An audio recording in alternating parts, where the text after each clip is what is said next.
bem-vindos a mais um Café com o Especialista. Hoje nós estamos com Conceição Nascimento, que é enfermeira-chefe do setor de hemodiálise do Hospital Afra Barbosa. Conceição, obrigado por ter aceito o nosso convite. Eu é que agradeço, Renata, é um prazer. Igualmente.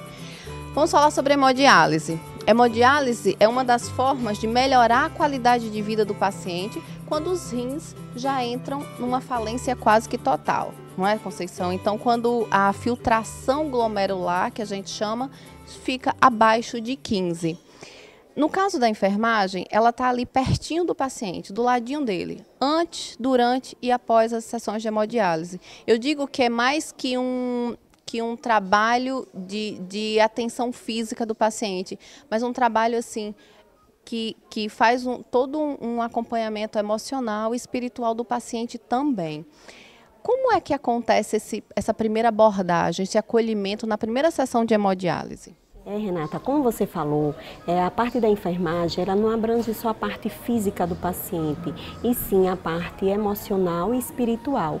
Então, o que envolve mais o paciente, que ele debilita mais esse paciente, é a parte emocional, que é quando ele chega bastante deprimido, né? Com medo, não é, Conceição? Isso mesmo, com medo do tratamento, em saber que vai depender, ter que vir para o serviço 3 vezes por semana, passar 4 horas, né? Então, assim, o paciente ele fica muito debilitado, onde a enfermagem é que está mais próximo desses pacientes, onde ele vai dar todo esse apoio, explicando para ele que vai melhorar a vida, que aqueles sintomas que ele está sentindo, ele vai diminuir, onde ele vai ter uma vida normal se ele seguir todos os cuidados, se ele seguir com toda a dieta que é orientada, porque no serviço de hemodiálise nós temos uma equipe multidisciplinar, onde tem todo o serviço de nutrição, de psicólogo, de serviço social, onde faz todo esse trabalho com esses pacientes. Tanto para ele, desculpa te interromper, mas tanto para ele como para a família, porque não é só uma angústia dele, é uma angústia da família também, né, Conceição? Com certeza. A parte da família é essencial no tratamento do paciente em hemodiálise. Por quê? Sem o apoio da família, não tem como ter continuidade no tratamento desse paciente. Porque não é só as 3 vezes por semana que ele tem que ir para o serviço, passar as 4 horas que ele vai viver tranquilo. Pelo contrário, a gente tem que ter o apoio da família para ter continuidade nesse tratamento.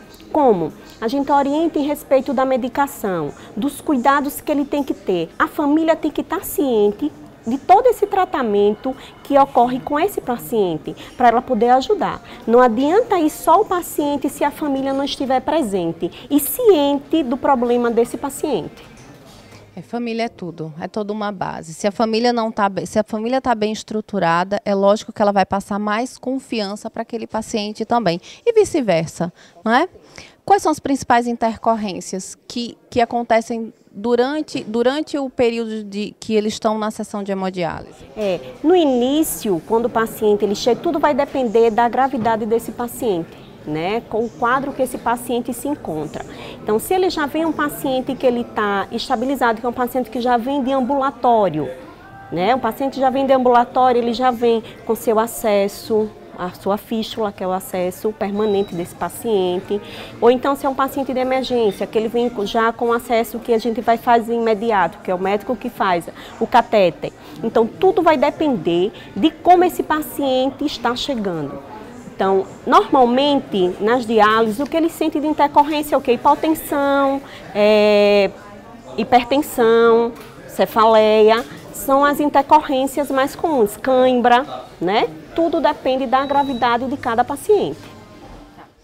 Como é que quais são as orientações que vocês dão com relação aos cuidados com a fístula? Porque um dos medos deles também é de perder o acesso da fístula também. Isso, Renata. A fístula é um acesso que a gente chama de acesso permanente, né? O paciente, ele, quando inicia a hemodiálise, se ele não tem a fístula, ele usa o catéter, que ele pode ser colocado na jugular, subclave ou femoral. Então, o acesso do catéter, ele deixa o paciente muito debilitado, né, com os cuidados. Então, por isso que quando é confeccionada a fístula, que o que é a fístula? É a junção de uma artéria e uma veia. É um procedimento cirúrgico, é feito pelo vascular, né, no centro cirúrgico, onde o paciente ele tem que esperar 30, 60, 90 ou 120 dias para começar a funcionar essa fístula. O desenvolvimento dessa fístula depende muito das artérias e veias desse paciente. Então, se o paciente não tem uma artéria boa, se o paciente não tem uma veia boa, ele não consegue ficar uma fístula excelente. Então, aí é onde depende do paciente, em cuidados com os exercícios, né? Eles têm que fazer bastante exercício, a gente orienta a fazer exercício com uma bola, ou então com 1 quilo, né? Ele tem que fazer esse exercício diariamente, não pode esquecer de forma nenhuma, para que essa fístula ela continue funcionando bem. Conceição, um outro medo do paciente que faz hemodiálise é perder o acesso. Quais são as orientações que vocês dão com relação aos cuidados a esses acessos? Então, Renata, nós temos 2 tipos de acesso. Nós temos o catéter, que é o acesso emergencial, que ele pode ser colocado na jugular, subclávia ou femoral, e temos a fístula, que é um acesso permanente. O que é a fístula? É a junção de uma artéria com a veia. É um procedimento cirúrgico que é feito com o vascular. Certo? Então, os cuidados com o catéter, o paciente fica mais exposto, né? Por ser um procedimento invasivo, e ele fica com o catéter exposto, onde ele tem que ter todos os cuidados que ele não pode molhar, ele não pode dobrar esse catéter, certo? E a fístula, como eu falei, que é um acesso permanente, ele tem que ter o máximo de cuidado.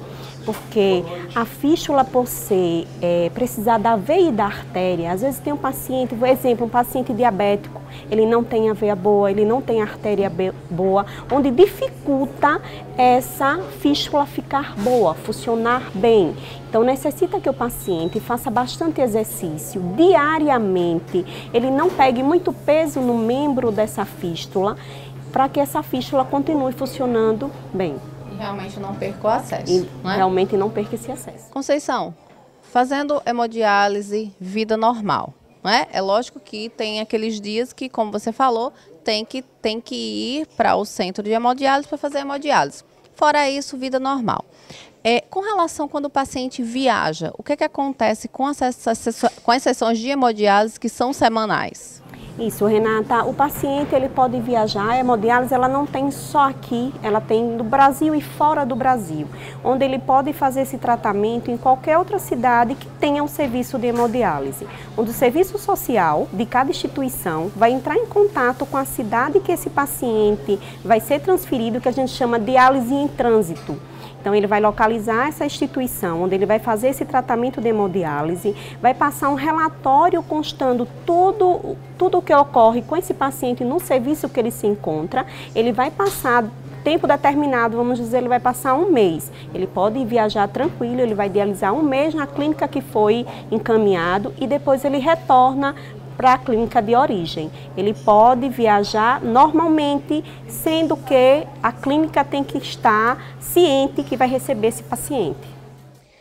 Conceição, hoje vocês têm um número de pessoas que fazem hemodiálise no Afra Barbosa? Sim, hoje nós estamos com 98 pacientes em diálise. 98. E vocês dão conta, esse número, ele está dentro do número esperado de vocês?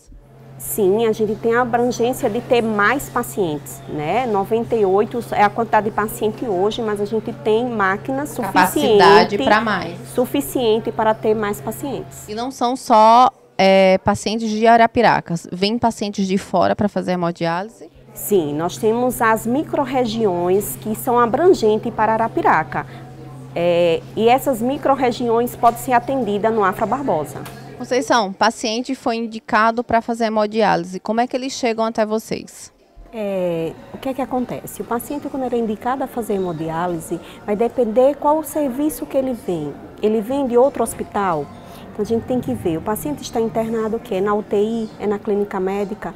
Tenho que ver se o hospital Afra Barbosa, se eu tenho vaga na clínica médica ou na UTI, dependendo do paciente, e assim eu encaixar ele na hemodiálise. Certo? O paciente vindo de ambulatório, que é o ideal, que esse paciente ele seja acompanhado ambulatoriamente para que ele venha estável, ele não venha em crise, né? Não venha um paciente complicado.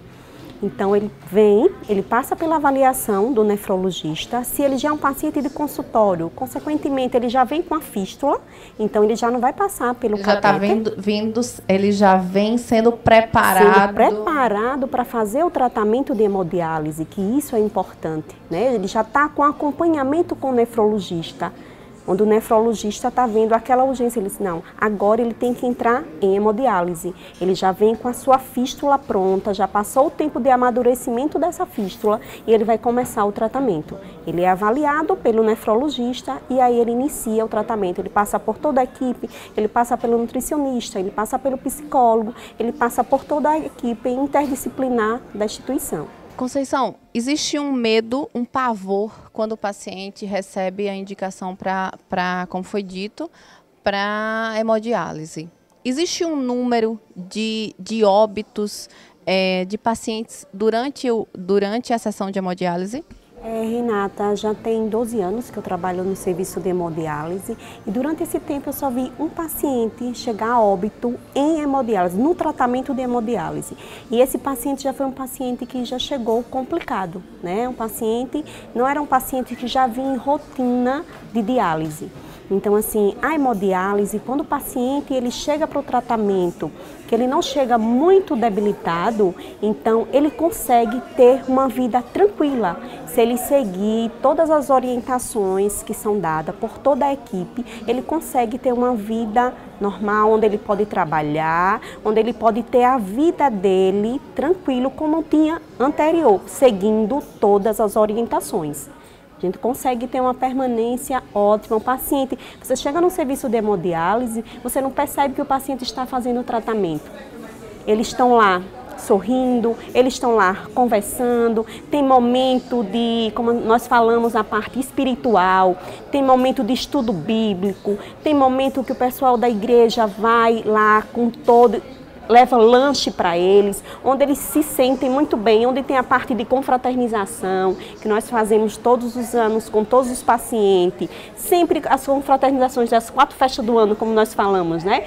São João, final de ano, então sempre tem a festinha onde eles ficam, se sentem bem.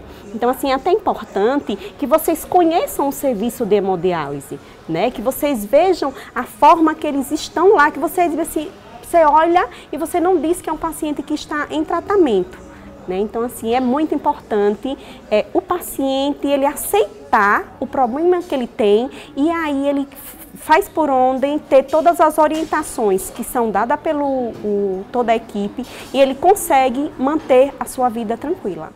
É aquele medo que o paciente diabético tem quando vai entrar na insulina, é o medo que o paciente renal crônico tem quando vai entrar na hemodiálise. Isso mesmo, e depois Renata. vê que não é esse bicho de 7 cabeças mesmo. Conceição, queria te agradecer mais uma vez, parabenizar pelo seu trabalho e pela brilhante explanação que você nos deu hoje. Obrigada. Renata, eu é que agradeço, foi um prazer estar aqui e espero que tenha outras oportunidades, né, para a gente falar mais um pouco, que vocês também conheçam o serviço, mas é um prazer imenso estar aqui com vocês. Obrigada pelo convite, a gente vai lá sim. Vamos terminar o nosso cafezinho aqui e a vocês muito obrigada e até o próximo Café com o Especialista.